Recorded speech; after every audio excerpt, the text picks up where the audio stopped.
Halo pemirsa GPR TV dari Sabang sampai Merauke, dari Miangas hingga Pulau Rote. Bertemu lagi bersama saya Munazar Nisak dalam program Kominfo Newsroom.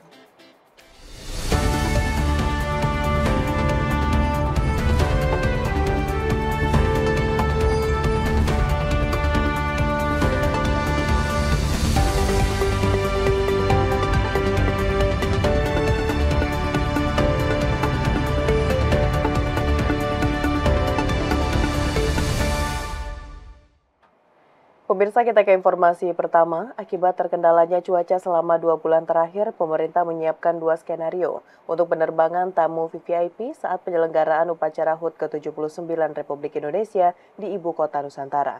Skenario pertama dibuat untuk penerbangan tamu VVIP yang menggunakan Bandara IKN. Dan skenario kedua untuk penerbangan tamu VVIP yang menggunakan Bandara Internasional Sultan Haji Muhammad Sulaiman Sepinggan di Kota Balikpapan.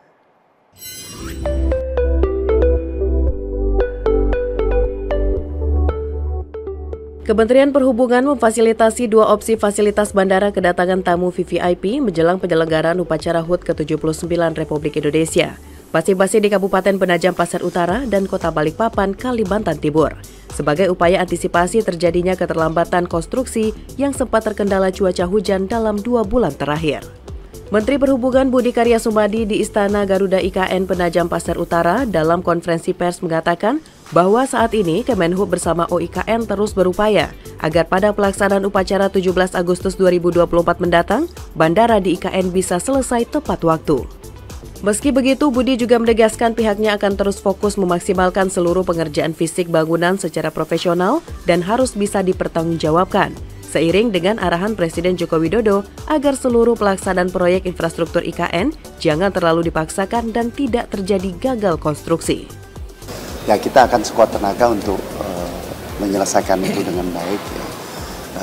Untuk 17 Agustus, kalau kita buat 2 skenario, bisa di situ, tapi bisa juga di Balikpapan. Beliau mengarahkan jangan terlalu dipaksakan, ya. Jangan hanya untuk 17-an.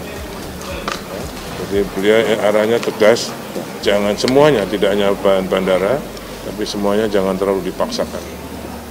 Itu satu poin yang baik, ya, melegakan, karena kita tidak akan melakukan sesuatu kegiatan konstruksi yang nantinya gagal konstruksi.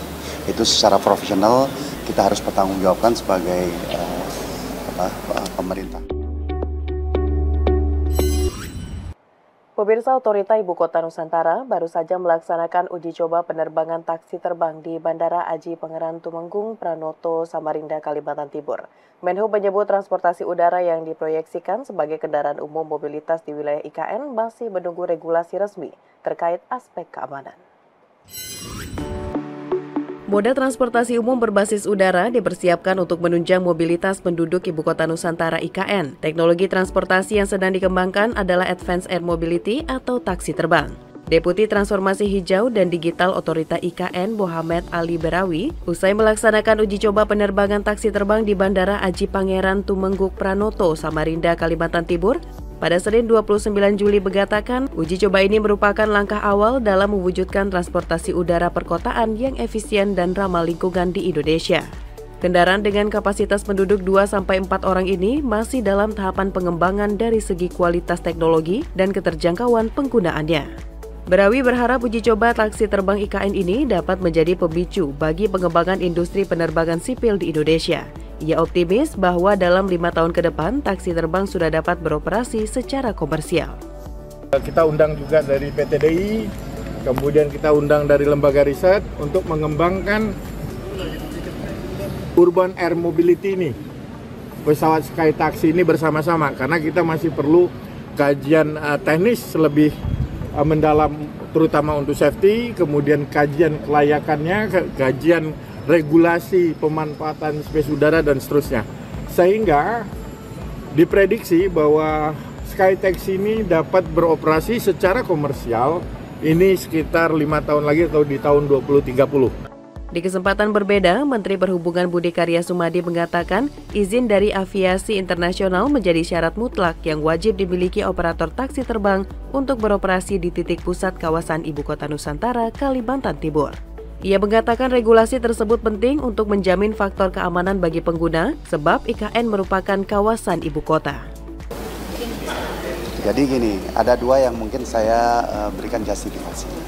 Satu, taksi terbang ada tanpa awak bahkan ya, dan ada orangnya. Itu ICAO maupun IATA belum mengeluarkan rekomendasi untuk mengizinkan gitu. Dan kita biasanya melakukan semua kegiatan itu mengacu pada internasional, lembaga internasional aviasi itu. Yang kedua, IKN ini kan ibu kota, jadi kita harus pastikan security-nya itu memang terjamin gitu. Jadi tanpa bermaksud untuk mengatakan iya atau boleh, dua sandaran itu menjadi pemikiran kita. Bagaimana taksi terbang itu bisa berfungsi di sini. Bisa saja kita di IKN, tapi bukan di titik-titik pusat dan sebagainya.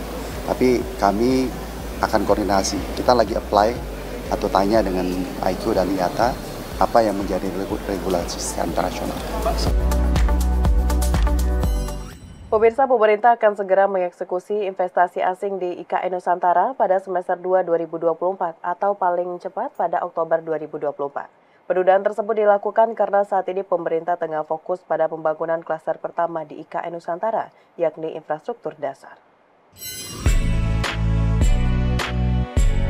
Menteri Investasi Kepala BKPM Bahlil Lahadalia dalam keterangannya kepada awak media di kantor BKPM Jakarta Senin 29 Juli 2024 menyebutkan investasi asing akan masuk ke IKN Nusantara pada semester 2 2024. Menurut Menteri Bahlil, telah banyak negara yang mendaftar untuk berinvestasi di IKN, namun saat ini pemerintah tengah fokus mendirikan infrastruktur dasar terlebih dahulu. Belum adanya investasi asing yang dikembangkan di IKN Nusantara tersebut dikarenakan pemerintah terlebih dahulu akan fokus pada pengembangan klaster pertama, yakni infrastruktur dasar. Nantinya pembangunan klaster pertama ini akan selesai pada bulan September atau Oktober 2024. Usai pembangunan klaster pertama tersebut, pemerintah akan mengeksekusi investasi asing yang telah masuk ke IKN Nusantara.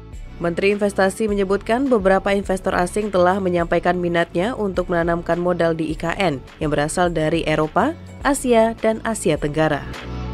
Nah, asing itu sudah ada yang mendaftar, tapi belum kita eksekusi. Artinya belum ada konstruksi yang dibangun di sana. Konstruksi saya pikir di atas bulan Oktober, karena kan sekarang infrastruktur dasarnya yang kita bangun dulu kan. Kemarin Pak Basuki menyampaikan bahwa infrastruktur dasarnya ini rata-rata akan selesai di bulan September, Oktober, November. Kalau September, Oktober, November berarti start mereka mungkin bulan November, Desember. Sementara itu, pemirsa, Otorita Ibu Kota Nusantara menegaskan proyek pembangunan IKN bukan semata-mata hanya untuk mengejar target upacara 17 Agustus mendatang. PLT Wakil Kepala Otorita IKN, Raja Juli Antoni, mengatakan bahwa IKN merupakan pembangunan yang akan memakan waktu panjang. Menanggapi beredarnya informasi di masyarakat tentang target percepatan pembangunan kawasan Ibu Kota Nusantara, PLT Wakil Kepala Otorita Ibu Kota Nusantara Raja Juli Antoni menegaskan bahwa pembangunan proyek IKN tidak ditargetkan untuk rampung secara keseluruhan pada 17 Agustus mendatang atau saat peringatan HUT ke-79 Republik Indonesia. Raja Juli mengatakan pembangunan IKN merupakan proyek jangka panjang yang tidak akan selesai dalam waktu dekat. Keselamatan menjadi salah satu faktor utama dalam pembangunan berbagai infrastruktur di IKN. Kita ini tidak sedang berkejar-kejaran, kita ini tidak sedang ricuh, rusuh, ngebut, ya, ugal-ugalan. Karena perintah Pak Presiden saya dengar berkali-kali, jangan sampai hanya mengejar 17 Oktober, itu konstruksinya tidak baik. Sebelumnya, Presiden Joko Widodo menyebut pembangunan di IKN merupakan pekerjaan besar yang dilakukan sesuai dengan perencanaan yang ada dan tanpa terburu-buru. Menurut Presiden, dalam prosesnya akan terjadi banyak teknis persoalan atau kendala di lapangan. Namun hal tersebut wajar terjadi dalam sebuah pekerjaan besar. Ini pekerjaan besar, menyangkut rentang waktu yang bisa 10 tahun, 15 tahun, 20 tahun. Ini bukan pekerjaan hanya setahun, 2 tahun. Banyak berpikir kita ini ngejar-ngejar. Enggak, kita itu enggak ngejar-ngejar pekerjaan itu sesuai dengan progres yang ada. Menteri Perhubungan Budi Karya Sumadi mengumumkan rencana pemerintah untuk menyulap Teluk Balikpapan, Kalimantan Timur menjadi destinasi wisata. Langkah ini diyakini bakal menambah daya tarik ibu kota Nusantara yang lokasinya berdekatan. Kementerian Perhubungan membidik kawasan Teluk Balikpapan, Kalimantan Timur untuk dikembangkan sebagai objek destinasi wisata yang menyerupai Labuan Bajo di Nusa Tenggara Timur. Teluk Balikpapan sendiri memiliki keanekaragaman hayati yang tinggi karena menjadi muara dari beberapa sungai di 3 kabupaten kota, yaitu Kabupaten Penajam Pasir Utara, Kabupaten Kutai Kartanegara, dan Kota Balikpapan.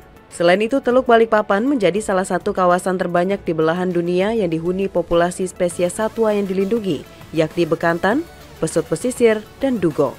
Menteri Perhubungan Budi Karya Sumadi mengatakan Teluk Balikpapan akan dibangun pelabuhan premium yang dilengkapi tempat berlabuh untuk kapal-kapal PDC. Potensi pariwisata di Teluk Balikpapan rencananya akan digarap melalui skema pembelian layanan atau by the service. Menurutnya, by the service sama dengan investasi jangka menengah yang dikelola oleh swasta melalui skema pembayaran dari pemerintah. Kami akan by the service sebagai stimulasi.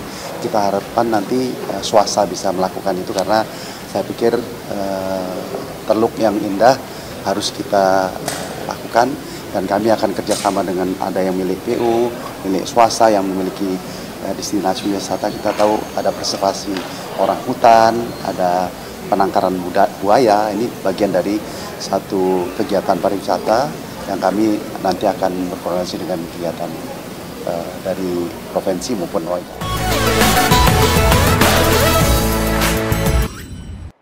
Pemirsa, usai jeda pariwara, kami akan kembali dengan informasi lainnya. Tetaplah bersama Kominfo Newsroom.